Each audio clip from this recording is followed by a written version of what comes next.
নমস্কার, স্বাগত আপনাকে আরো একবার টিভি9 বাংলায়। আমি দীপ রয়েছে আপনার সঙ্গে এখনো পর্যন্ত সব বড় খবর নিয়ে শুরু করছি পাঁচ কথা।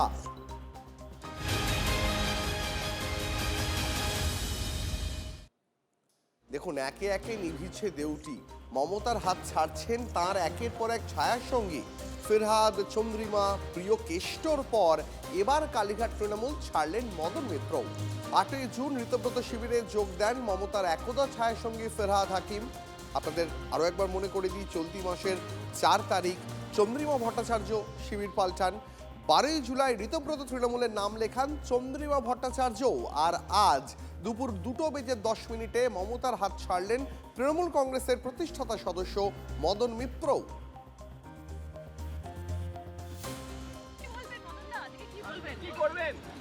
একটু আমার শিখিয়ে দাও, আমি যাচ্ছি। নতুন স্টিয়ারিং এ হাত। হ্যাঁ, নতুন স্টিয়ারিং। কি বলবেন মদন দা, আজকে কি বলবেন? কি করবেন? একটু আমার শিখিয়ে দাও, আমি যাচ্ছি। নতুন স্টিয়ারিং এ হাত। হ্যাঁ, নতুন স্টিয়ারিং। কি বলবেন মদন দা, আজকে কি বলবেন? কি করবেন? একটু আমার শিখিয়ে দাও, আমি যাচ্ছি। নতুন স্টিয়ারিং এ হাত। হ্যাঁ, নতুন স্টিয়ারিং।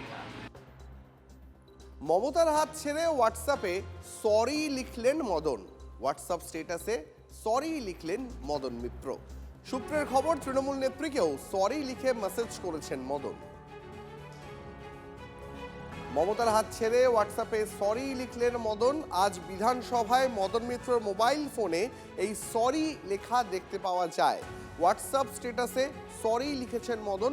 সূত্রের খবর, তৃণমূল নেত্রীকেও সরি লিখে মেসেজ করেছেন মদন। সৌরভ গুহ আমাদের প্রতিনিধি আমাদের সঙ্গে রয়েছেন এই মুহূর্তে। সৌরভ, মদন মিত্র যে সরি মেসেজ লিখেছেন মমতা বন্দ্যোপাধ্যায়কে, সূত্র মারফত যেমনটা খবর পাওয়া যাচ্ছে, উল্টো দিকে ওই শিবির থেকে কোনো বক্তব্য এখনো পর্যন্ত মদন মিত্রের কাছে এসে পৌঁছেছে? দীপ, তোমার মাধ্যমে টিভি9 বাংলার দর্শকদেরকে যেটা আমাদের তরফে বলবার সেটা হচ্ছে যে মোবাইল ফোনে মোবাইল ঘাঁটছিলেন মদন মিত্র বিধানসভায় যখন উনি বেরিয়ে যাচ্ছেন সেই সময়। তার স্ক্রিনে দেখা যায় সরি এবং সেটা তো স্ট্যাটাসে দেখা যায়।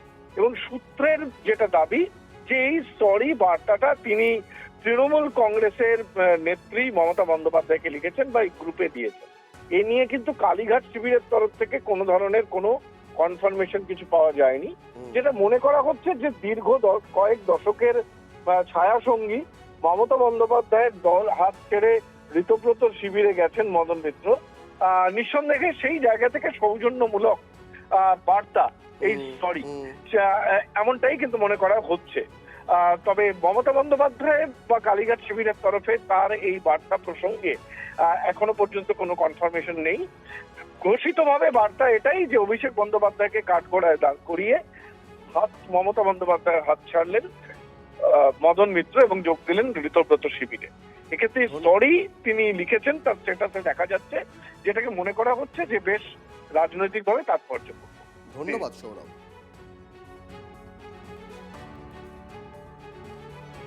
মিত্র মমতা বন্দ্যোপাধ্যায়ের হাত ছাড়লেন শেষমেশ। এত দশকের পর দশকের ছায়া সঙ্গী, অনেক লড়াইয়ের সাক্ষী। 21শে জুলাই ছায়া সঙ্গী মানে উনি এগিয়ে যেতেন, ওর ছায়াটাকে আমি ফলো করতাম, কিন্তু পার্শ্ব সঙ্গী নয়। লোকে ভাবত ইন্ডিভিজুয়াল কাল্টের বিরুদ্ধে কালেকটিভের লড়াই। গণতন্ত্র হচ্ছে ডায়ালগ নির্ভর, আর একনায়কতন্ত্র হচ্ছে মনোলগ। তো এই লড়াই হচ্ছে ইন্ডিভিজুয়াল কাল্টের বিরুদ্ধে আমাদের কালেকটিভের লড়াই, আসলে মনোলগের বিরুদ্ধে ডায়ালগের লড়াই। এখানেও ডায়ালগের মধ্যেই আমরা যাচ্ছি। কালেকটিভের যে লড়াই, সেই লড়াইকে শক্তিশালী করছেন।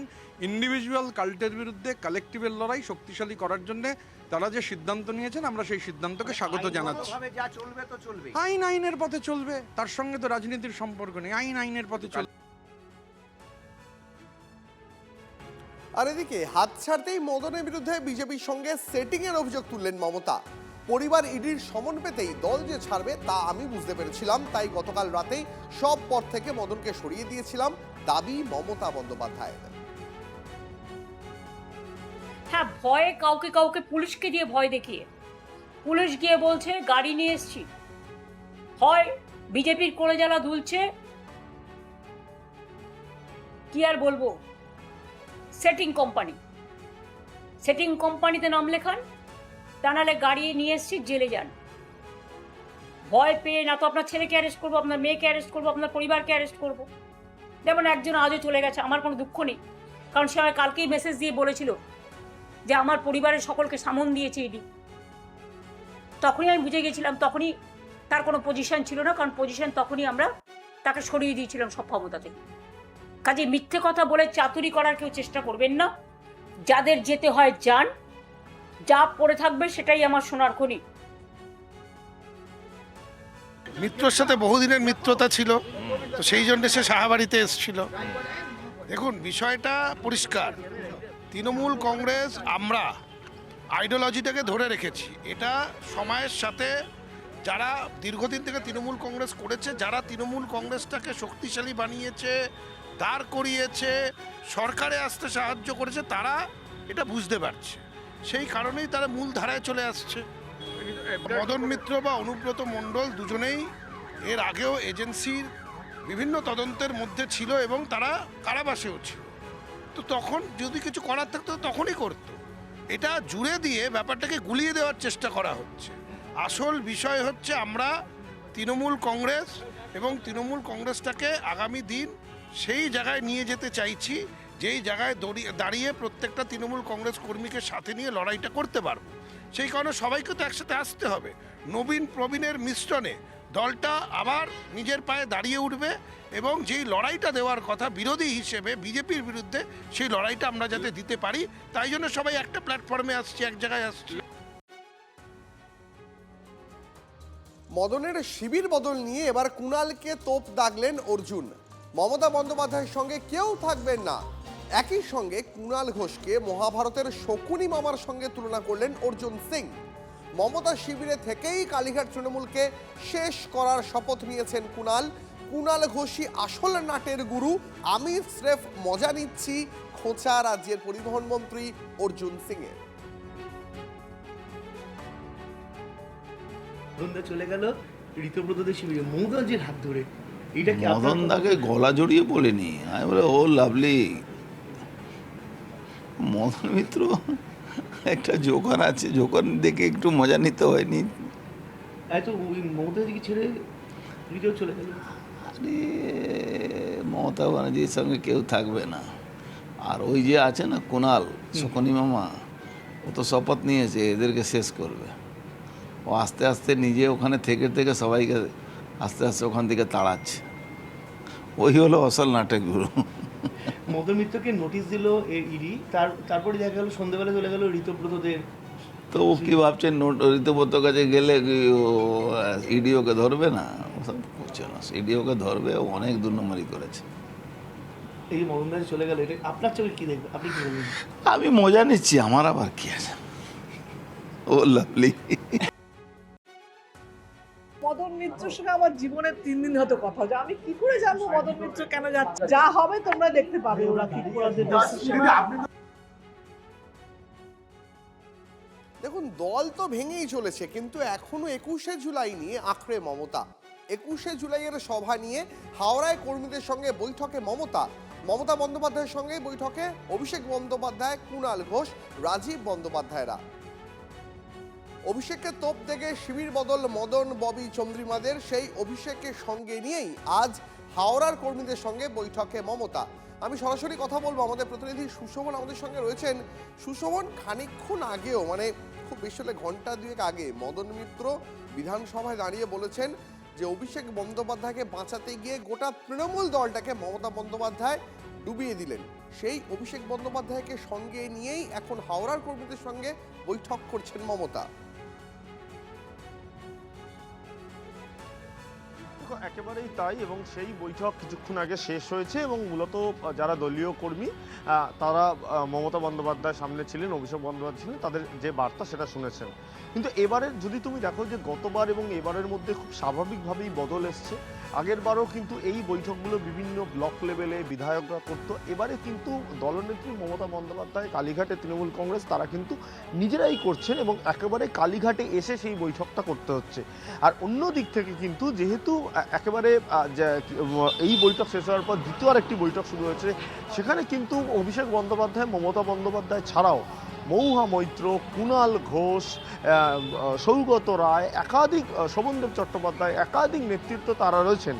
কিছুক্ষণ আগেই জানো যে রাজনীতিতে একটি একেবারে পালাবদলও বলতে পারো, মদন মিত্র, সেইটা নিয়ে কিন্তু নেতাদের মধ্যেও কিন্তু একটা বিষয় বারবার তারা বলছেন, কালীঘাট তৃণমূলে তাতে স্পষ্ট করা হচ্ছে যে মদন মিত্রকে যাওয়ার একটাই কারণ যে মদন মিত্র আদতে বিভিন্ন এজেন্সির কাছে কিন্তু মাঝে মধ্যেই তাকে ডাকাডাকি হচ্ছিল, বিভিন্নভাবে তাকে কোনো সময় বাড়িতে চলে আসছিল। সেই জায়গায় কিন্তু মদন মিত্র তার একেবারে কিছু করার নেই, তিনি ঋতব্রতপন্থী হয়ে গেলেন বলে কালীঘাট তৃণমূল মনে করছে। অন্যদিক থেকে একথাও বলা হচ্ছে যে মদন মিত্র কিছুক্ষণ আগে বা কিছু দিন আগে মমতা বন্দ্যোপাধ্যায়ের পাশে ছিলেন, মমতা বন্দ্যোপাধ্যায়ের হয়ে তিনি সোচ্চার ছিলেন, সেই মদন মিত্র কীভাবে একেবারে উল্টো সুর গাইছেন, যেই জায়গাটা কিন্তু তারা অবাক। অর্থাৎ স্বাভাবিকভাবেই এই জায়গা থেকে একটা প্রশ্ন উঠে আসছে যে যেখানে 21শে জুলাই হবে সেখানে এবছর না হয়ে হাইকোর্টের নির্দেশে অন্য একটি জায়গায় হচ্ছে। মমতা বন্দ্যোপাধ্যায় কালীঘাট তৃণমূলের একেবারে দলনেত্রী, তিনি একটি বৈঠক করছেন মধ্য হাওড়ার সঙ্গে। এরপরে একে একে যারা নেতা তারা চলে যাচ্ছেন, অর্থাৎ কর্মীদের মনোবল কোথায়, যেটা রাজনৈতিক মহল কিন্তু এই মুহূর্তে যে প্রশ্ন খুঁজছে যে তাহলে কর্মীদের মনোবল কোথায় এবং আগামী দিনে এই কর্মীরা কোন নেতাকে খুঁজে পাবে। সুশোভন, নজর রাখো, নজর রাখো।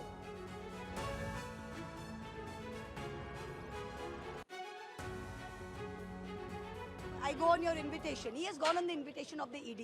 So we should understand that the person who was standing day before yesterday and abusing the Ritobroto gang, today is going there and sitting next to Ritobroto. This has been done on the special invitation of the ED. So we wish him luck and we wish him good luck, good health. May you have a lovely time working under the Ritobroto gang. Thank you. Okay, that's it.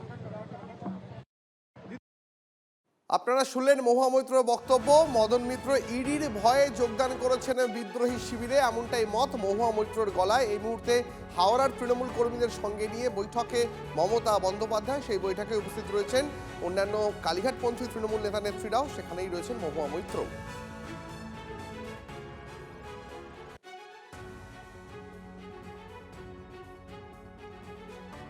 একদিকে যখন কালীঘাট তৃণমূল বৈঠকে, তখন অন্যদিকে জেলা সভাপতিদের নিয়ে 21শের প্রস্তুতি বৈঠকে ঋতব্রত শিবিরও।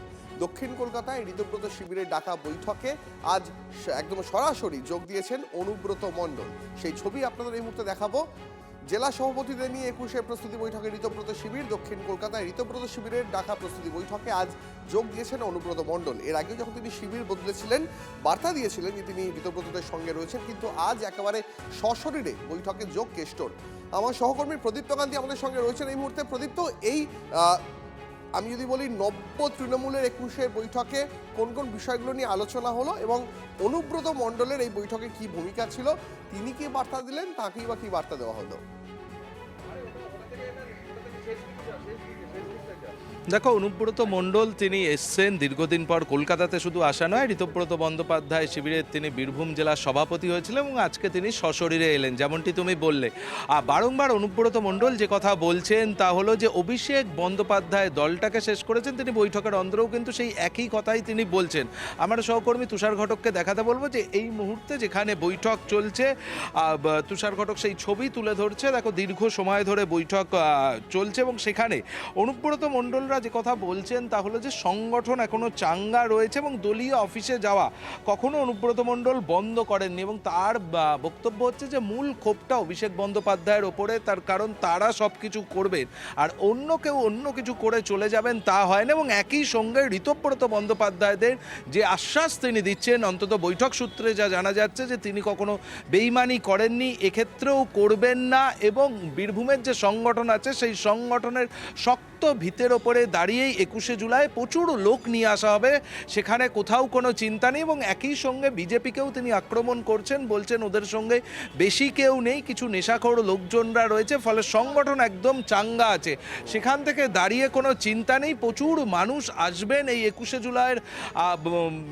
জুলাই যেটা ঋতব্রত বন্দ্যোপাধ্যায়রা গান্ধী মূর্তির পাদদেশে আয়োজন করতে চলেছে সেদিন, এবং সেই কথা বলে কিন্তু আশ্বস্ত করছেন। এবং একই সঙ্গে তোমায় বলে রাখবো যে আজকের বৈঠকের।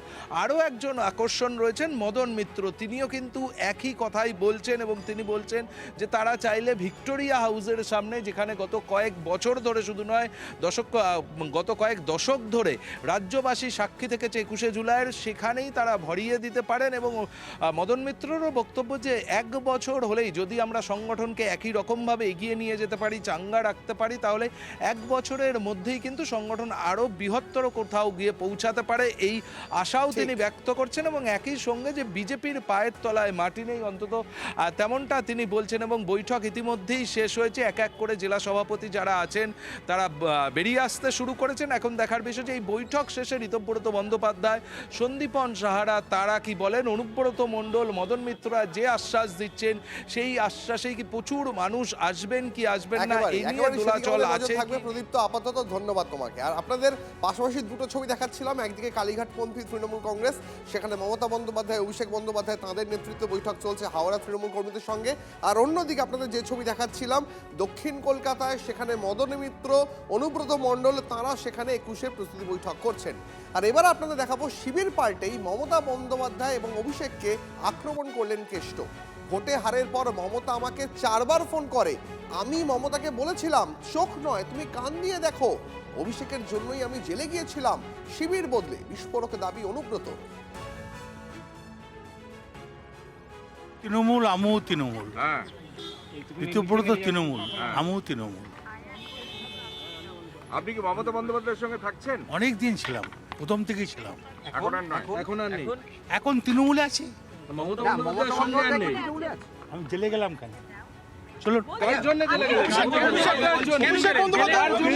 জেলে গেলাম, কার জন্য গেলাম? অভিষেক ব্যানার্জি।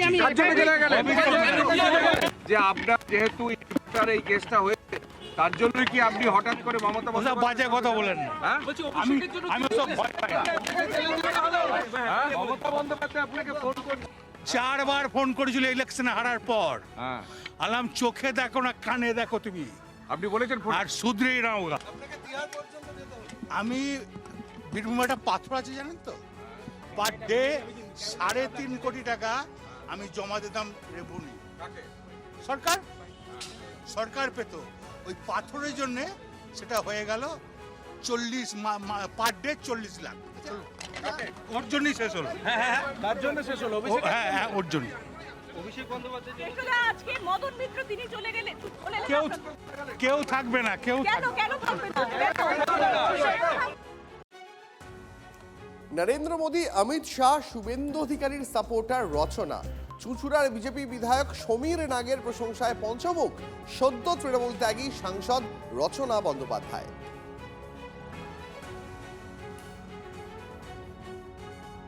কি হতো কি হতো না, কি আগে হয়েছে সেগুলো নিয়ে আর পোস্টমর্টম করে লাভ নেই। আগামী দিন যাতে সুন্দর হয়, পশ্চিমবাংলার মানুষ যাতে ভালো থাকেন, সুরক্ষিত থাকেন, পশ্চিমবঙ্গ যাতে উন্নয়ন হয়, সেই দিকেই আমাদের লক্ষ্য রাখা উচিত এবং সেই দিক দিয়ে সেইভাবেই কাজ করা উচিত এবং সেভাবে এগিয়ে যাওয়া উচিত। আমি রাজনীতির ব্যাকগ্রাউন্ড থেকে নই, কিন্তু আমি একটা অন্য জায়গা থেকে এসে আমাকে এখানে আনা হয়েছে এবং এখানে আসার পরে আমি 2 বছরে যা যা দেখেছি, যা যা উপলব্ধি করেছি এবং যেই স্বপ্ন নিয়ে আমি দেখেছি সেখানে ব্যাঘাত ঘটেছে বলেই কিন্তু আমি দল পরিবর্তন করেছি। চিন্তাভাবনা নিয়ে রাজনীতিতে আসেনি, সেটা যদি দাদার সহযোগিতা পাই তথা আমাদের অনারেবল সিএমের সহযোগিতা পাই, নিশ্চয়ই আমাদের হুগলি জেলার প্রচুর উন্নয়ন হবে এবং আমরা ভালো কাজ করবো। তার মানে চুচু আপনার মনোমতন বিধায়ক পেয়েছেন এবার উন্নয়ন করার জন্য? একদম খুনের মতো বিধায়ক পেয়েছে। আমরা সবাই সাপোর্টার ভারতীয় জনতা পার্টির এবং আমরা সবাই সাপোর্টার মোদীজির, অমিতজির এবং শুভেন্দুদার। আমরা জানি ভালো কাজ হবে। আর এই মুহূর্তে যে বড় খবরে নজর রাখবো, বেহালা থানা থেকে বেরোনোর সময় তারক সিং এর গাড়ি লক্ষ্য করে ছোড়া হলো ডিম, ইট, একই সঙ্গে উঠলো চোর চোর স্লোগান। ছবি দেখতে দেখতে কথা বলবো আমাদের প্রতিনিধি সৌভিক আমাদের সঙ্গে রয়েছেন। সৌভিক, ঠিক কি পরিস্থিতি তৈরি হচ্ছিল আজ? দেখো, তোমাকে জানিয়ে রাখি, প্রাক্তন এমআইসি তারক সিং, তাকে কিন্তু আজকে বেহালা থানায় একটি কেসে ডাকা হয়েছিল এবং সে বেহালা থানায় দেখা করতে এসেছিল এবং সেই সময় বিজেপি সমর্থকেরা বেহালা থানার সামনে ঘেরাও করে রাখে এবং বেশ খানিকক্ষণ পরে যখন তারক সিং তার গাড়ি নিয়ে বেরোয়, সেই সময় গাড়ি লক্ষ্য করে কিন্তু গোবর, পচা ডিম, নোংরা আবর্জনা এবং সাথে ইট ছোড়া হয়। তার গাড়ির কাজ ইট ছোড়ার ফলে ভেঙে যায় এবং পুলিশকে রাস্তা পরিস্থিতি সামাল দেওয়ার জন্য রীতিমতো বেগ পেতে হয়। যখন থেকে তারক সিং বেহালা থানার ভিতরে ঢোকে তারপর থেকে কিন্তু বেহালা থানার সামনে চোর চোর স্লোগান তারক সিংকে উদ্দেশ্য করে দিতে থাকে বিজেপি সমর্থকেরা, এবং ঠিক বেরিয়ে যাওয়ার সময় তার গাড়ি লক্ষ্য করে ছোড়া হয় ইট, পাশাপাশি পচা ডিম এবং নোংরা আবর্জনা, গোবর এসব ছোড়া হয়। এবং যদিও তারক সিং এর এই নিয়ে আমরা কোনো প্রতিক্রিয়া পাইনি, তবে বিজেপি সমর্থকেরা তারপর কিন্তু ওখান থেকে বেরিয়ে যায়। ধন্যবাদ শৌভিক।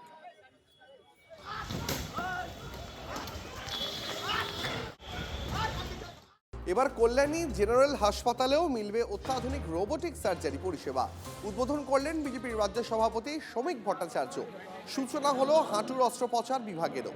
সাধারণ রোগীদের কথা মাথায় রেখে রোবোটিক সার্জারি সহ বিভিন্ন অপারেশনে 60% পর্যন্ত ছাড়ের কথা ঘোষণা করা হয়েছে। হাসপাতাল কর্তৃপক্ষের দাবি, আধুনিক প্রযুক্তিগত পরিকাঠামোয় জেলার মানুষ উন্নত মানের চিকিৎসা পাবেন। পরিষেবাকে আরও সহজলভ্য করে তুলতেই এই নয়া উদ্যোগ। এর ফলে নদিয়া সহ আশেপাশের জেলার মানুষ কম খরচে উন্নত মানের চিকিৎসা পরিষেবা পাবেন। নি রিপ্লেসমেন্টের জন্য রোবোটিক সার্জারি হচ্ছে।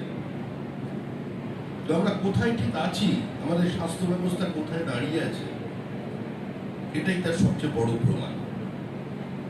এই সংস্থা এই উদ্যোগ নিয়েছেন এবং ঘোষণা করেছেন তারা 60% কাট অফ করে ওই রেটে এই অঞ্চলের মানুষকে পরিষেবা দেবেন। আমরা ভীষণভাবে চেষ্টা করেছিলাম যে একটা সুন্দর প্রফেশনাল টিচিংয়ের মাধ্যমে এই নার্সিং পরিষেবাটাকেও আমরা উন্নত মানের তৈরি করি।